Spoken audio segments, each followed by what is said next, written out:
प्रणाम सभी को।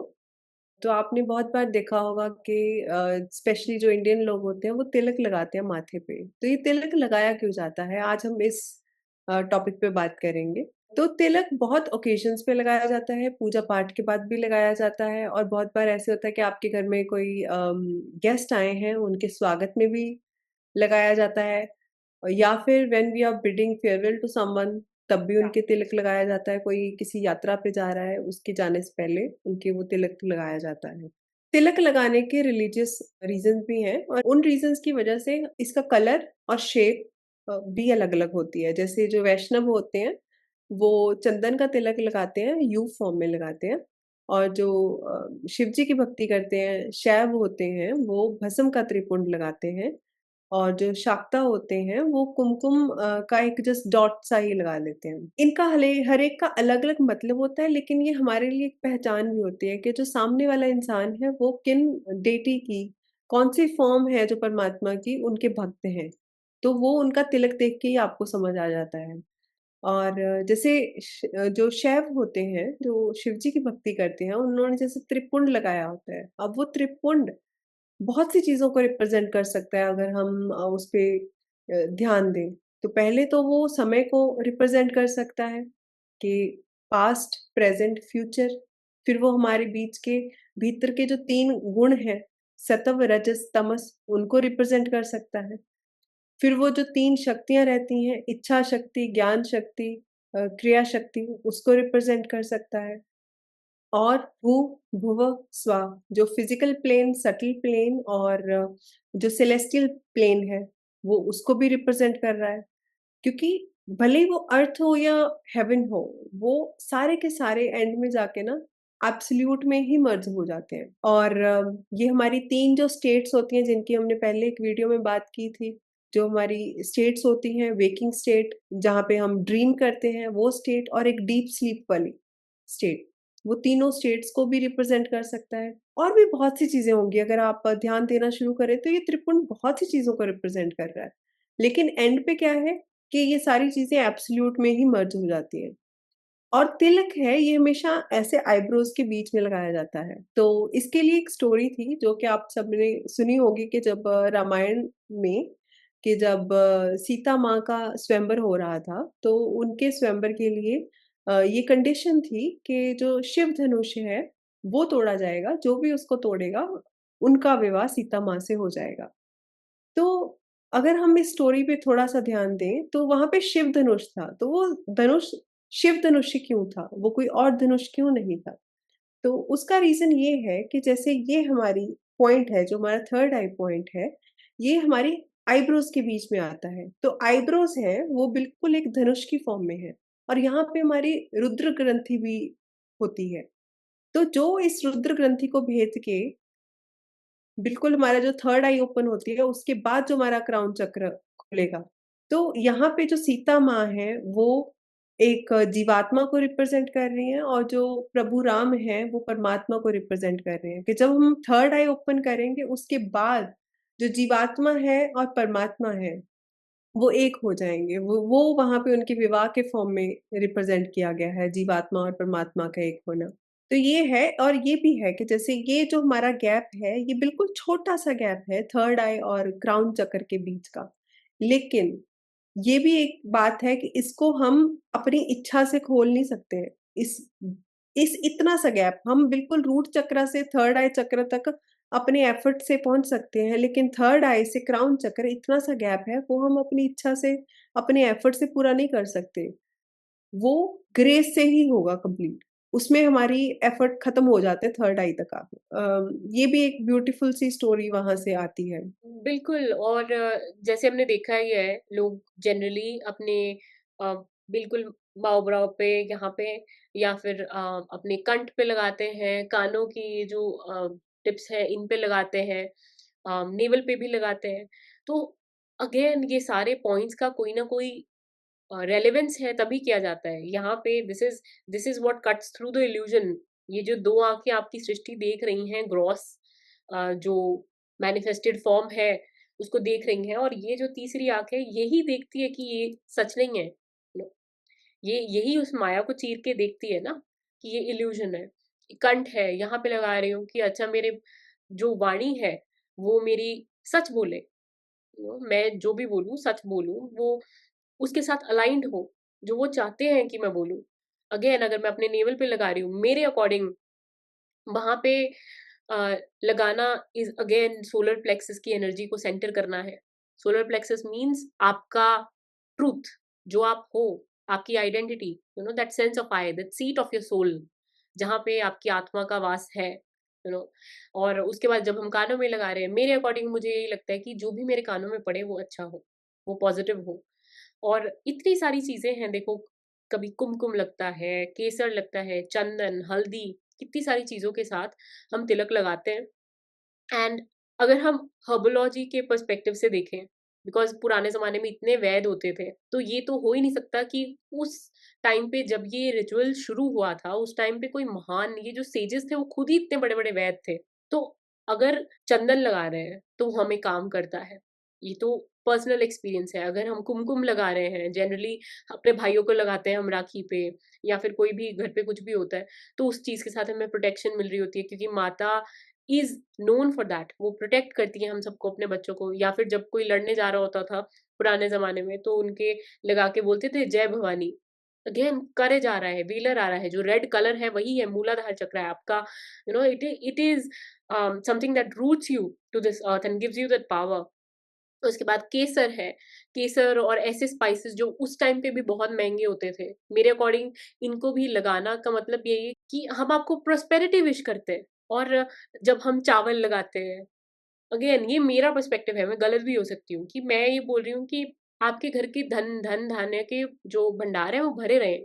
जैसे चावल मल्टीप्लाई होते हैं, आपकी प्रॉस्पेरिटी मल्टीप्लाई हो, आपके धन संपत्ति मल्टीप्लाई हो। बेसिकली अन्नपूर्णा को प्रे कर रही हूँ मैं उस टाइम। तो मेरे लिए एज़ ऑलवेज़ मैं और दीदी जैसे बात करते हैं कि रिचुअल जब भी हम परफॉर्म करते हैं उसके पीछे आप मीनिंग ढूँढिए कि क्या है? क्या पता आपका मीनिंग कुछ अलग आपको मिले, और अगर आपको मिले तो हमें ज़रूर बताइए।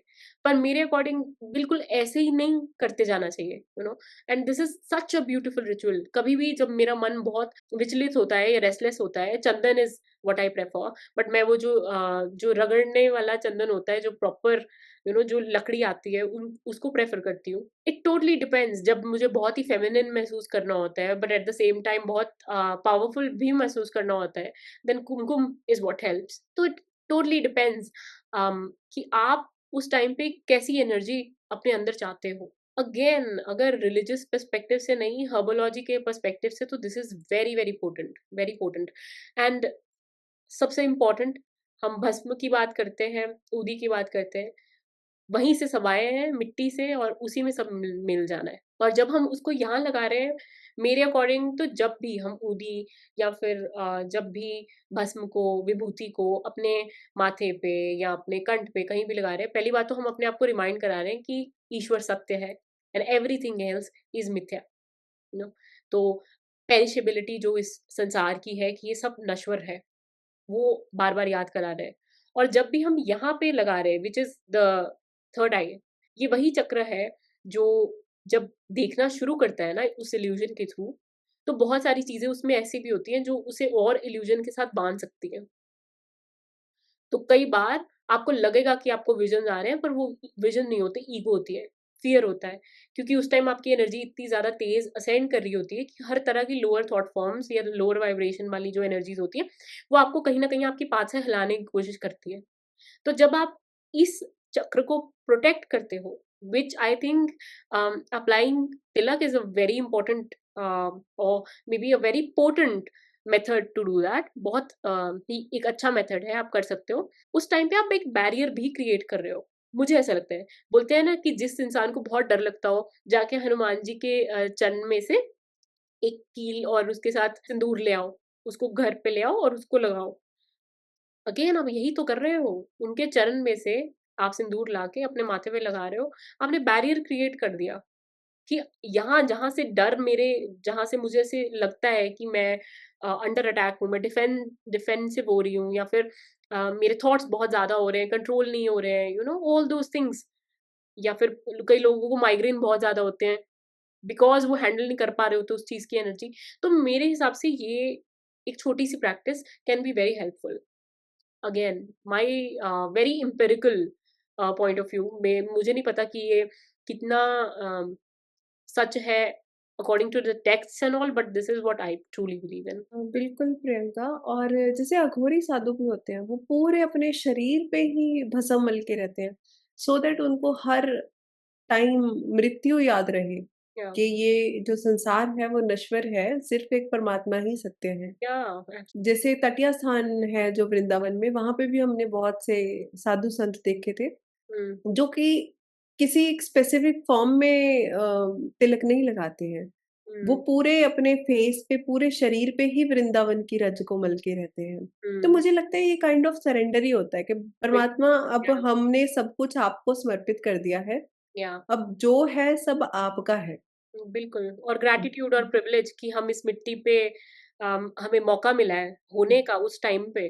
बिल्कुल, मुझे खुद लगता है कि वैसे तो देखो सब जगह परमात्मा के हैं, लेकिन मुझे ऐसे लगता है जैसे हमारे भारत में ऋषियों-मुनियों ने इतनों सालों तक तप किया है, तो यहाँ की वाइब्रेशन में कुछ है जो बिल्कुल बिल्कुल। हमें इस अध्यात्म की तरफ खींच के ले जाता है। ना चाहते हुए भी आप किसी न किसी स्टेज पे अपनी लाइफ में अध्यात्म एक्सपीरियंस करेंगे ही करेंगे, उस मार्ग पे आप चल ही देंगे। बिल्कुल, क्योंकि बचपन से ही सिखा दिया जाता है ना कि ये कर्म है, सब ये जो बातें हुँ, हम कर रहे हैं, इनको एम्बॉडी करना चाहे मुश्किल है, बट बच्चे को भी पता होता है कि कर्मा क्या है। Birth, death, hmm, rebirth is very important, जिसको बीच में बताया जाता है, every single day you are aware कि वन्स यू डाई, तो रीबर्थ होता है। हुँ। वही बात है ना, भारत हज़ारों सालों पहले भी था, आज भी है और आने वाले सालों में भी रहेगा, just because of this beautiful culture that we have and I am just so grateful, so grateful. खुद मैं खुद बहुत ग्रेटफुल हूँ कि हम बहुत भाग्यशाली हैं कि हमें भारतीय संस्कृति एक्सपीरियंस करने का मौका मिला। जैसे बहुत से रिचुअल्स हैं जो बहुत होलिस्टिकली हमारी जो है लाइफ़स्टाइल में इंटीग्रेट हुए हुए हैं। जैसे एक हमें साउथ इंडिया में जो वो कोलम बनाते हैं या मुग्गू बनाते हैं, हुँ, वो हमें बहुत पसंद है कि वो डॉट्स होते हैं, उनके डॉट्स को करेक्ट करके पैटर्न्स अलग-अलग रोज़ या क्रिएट किए जाते हैं। वो हुँ, उनका डेली रूटीन है, वो क्रिएट होना ही होना है, हर दिन सुबह वो क्रिएट होगा ही होगा। आजकल हमने मॉडर्न टर्म्स को फेमस कर दिया होता है, जैसे कि आर्ट थेरेपी हम कह देते हैं। या ट्रू, तो वो आर्ट थेरेपी ही है हमारे लिए, दैट्स जो ट्रू, आप रोज़ सो एक नया ब्यूटीफुल। पैटर्न क्रिएट कर रहे हैं। और भले कुछ भी हो, आप बीमार भी हो, कुछ भी हो, वो पैटर्न हर दिन क्रिएट होना ही है। अब देखिए बीमार आदमी जिस जब आप आपकी बॉडी थोड़ा लो फ़ील कर रही होती है, आपका थॉट्स भी नेगेटिव साइड चले ही जाते हैं। आप मैंने तो बहुत एक्सपीरियंस किया है कि जब मैं बीमार होती हूँ, तो मैं थोड़ी-सी मेरा माइंडसेट भी नेगेटिव होने लग जाता था पहले। अब तो चलो भगवान की कृपा है कि ठीक है। कॉन्शियस लेकिन ये है कि एक बीमार इंसान जिसका शरीर बीमार है, वो हल्का-सा उठ के अपने पैटर्न्स क्रिएट करे, भले ही आप नोटबुक पे ही क्रिएट कर लें, है ना? अगर आपके घर में ये रिचुअल नहीं है, तो आप डॉट्स लगाएँ और पैटर्न्स क्रिएट करें, तो आपको डेफ़िनेटली आपका मूड भी अपलिफ्ट होगा, आप मेंटली, इमोशनली बहुत बेहतर फ़ील करेंगे पहले से। तो ये वो रिचुअल्स हैं, भले ही आरती करना हो गया, तिलक लगाना हो गया या ऐसे आर्ट फॉर्म्स क्रिएट करना हो गया, ये बहुत होलिस्टिकली हमारे लाइफ़स्टाइल में इंटीग्रेट किए गए हैं ये चीज़ें। इसके लिए ये है कि हम इन पे ध्यान नहीं देते, हमें इनका मतलब समझ नहीं आता, तो धीरे-धीरे लोग छोड़ते जाते हैं। जैसे बहुत बार लोग उनको समझ नहीं होती इसलिए छोड़ते जाते हैं, और मुझे लगता है कि जैसे नॉर्थ इंडिया में ये कल्चर थोड़ा-सा डिसअपीयर हो गया है रोज़ कोलम या मुग्गू क्रिएट करने का। उसका रीज़न मुझे ये लगता है कि बहुत से जब इंडिया पे अटैक हो रहे थे, तो वो नॉर्थ इंडिया की साइड से पहले हो रहे थे। तो उस टाइम बहुत सी जनरेशंस थी जो कि सर्वाइवल मोड में चली गई थी। तो धीरे-धीरे ये चीज़ें छूटती गई, तो इसीलिए ये वाली पार्ट है जो वो नॉर्थ इंडिया से थोड़ा डिसअपीयर हो गया है। और यहाँ पे सिर्फ़ वो हम जो हमारे मेजर फेस्टिवल्स होते हैं, जैसे दिवाली हो गई, अभी गणेश चतुर्थी हुई थी, या कोई भी मेजर फेस्टिवल आता है तब ये हम रंगोली क्रिएट कर देते हैं। पर ये जो हर दिन वाला है वो आज भी है, इंडिया का जो साउथ पार्ट है, वहाँ पे आज भी ये होता है, डेली रिचुअल होता है ये। किसी दिन ज़रूर इस चीज़ हुँ। के बारे में बात करेंगे कि जो हमारे अंदर की शक्ति है, उसका संचार कैसे होता है और हम कैसे क्या कर सकते हैं उस एनर्जी के साथ, उसको किन डिफरेंट तरीकों से हम चैनल कर सकते हैं, क्या सही है, क्या गलत है। वो चलो सही गलत तो नहीं, बट किस तरह करना चाहिए, बेसिकली। और ये भी देखो, एक तरह मेरे अकॉर्डिंग उस क्रिएटिविटी, उस फेमिनिन एनर्जी को चैनल करने का हुँ, ही तरीका है। आप उसको प्रैक्टिस में लेके आ रहे हो। अगर अगर आप उसको यूज़ ही नहीं करोगे ना, आपके अंदर पड़ी-पड़ी वो या तो बिल्कुल ही फ्रस्ट्रेशन देगी या आपको बहुत एंगर देगी। तो जब आप पेंटिंग करते हो, आर्ट करते हो, किसी भी क्रिएटिव प्रोजेक्ट में अपने आप को बिल्कुल, मतलब खत्म कर देते हो और सिर्फ़ वो प्रोजेक्ट ही रह जाता है, your your art work becomes you and you become your art work. जब वो इतना हार्मनी इतनी बन जाती है ना, तब आई थिंक आपकी जो अंदर की शक्ति है उनका सही से संचार होता है, आप सही से उनको चैनल कर पाते हो। नहीं तो वही चीज़ एंगर में बदलेगी, ये वही चीज़ फ्रस्ट्रेशन में बदलेगी, या फिर बहुत ओवर लिबिडो ड्राइव हो जाती है कई लोगों को। वो सारी चीज़ें, इसका मतलब कहीं न कहीं वो सही इस्तेमाल नहीं हो पा रही है वो एनर्जी। तो एक्स्ट्रा स्टोर है समहाउ आपके पास, जो आप सही तरह यूज़ नहीं कर पा रहे। बट अगेन हम इस चीज़ के बारे में कभी फिर से बात करेंगे। पर वापस आते हैं तिलक पे। ये एक छोटी-सी एक रिचुअल है, बार-बार खुद को याद कराने का that we are protected, we are safe. चाहे आप छोटा-सा टीका ही लगा रहे हो ना, ये कहने का तरीका ही है खुद को ही सरेंडर कर दो। जो हम हमेशा बोलते हैं कि दीन बंधु दीनानाथ लाज मेरी तेरे हाथ।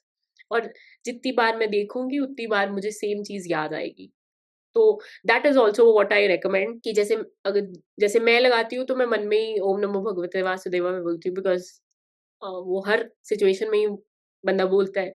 आपके पास अगर कोई मंत्रा है या कोई अफ़र्मेशन है, कोई प्रॉमिस है जो आप अपने आराध्या के साथ करते हैं, something, if you have maybe the moment you apply, just speak it out to yourself, या फिर कोई मंत्रा जो आपको पावर देता है, कुछ भी। So that this becomes very personal. वो रिचुअल्स को पर्सनल बनाने का जो राइट है, आई थिंक हमारे एंसेस्टर्स ने हमें दिया है, तभी तो हज़ारों रिचुअल्स हैं।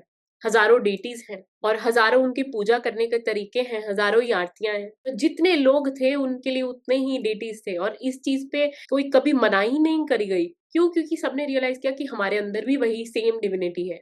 बस उनको मैं इस तरीके से देख रही हूँ, तो ये मेरे आराध्य है। तुम उस तरीके से देख रहे हो तो वो तुम्हारे आराध्य है। You know what I mean? है तो वो डिविनिटी एक ही। तो आई थिंक कुछ ना कुछ ऐसा जो आपको उस वननेस के ट्रुथ को बार-बार रिमाइंड कराए, कोई एफर्मेशन ढूँढ लो और शायद, but something that you do and make this ritual very very personal to you. आज हम इसी से इस छोटी-सी वीडियो को एंड करेंगे। आई रियली होप आप लोगों को अच्छी हुँ, लगी हो। आप लोगों के पास अगर कोई भी और पर्सपेक्टिव्स हैं, अगर आप हमारे को कुछ बताना चाहते हैं जो शायद हमें नहीं पता इस तिलक के बारे में, इन प्रथाओं के बारे में, then we would most definitely love to read them. Thank you so much. Hmm. Thank you. नमस्ते।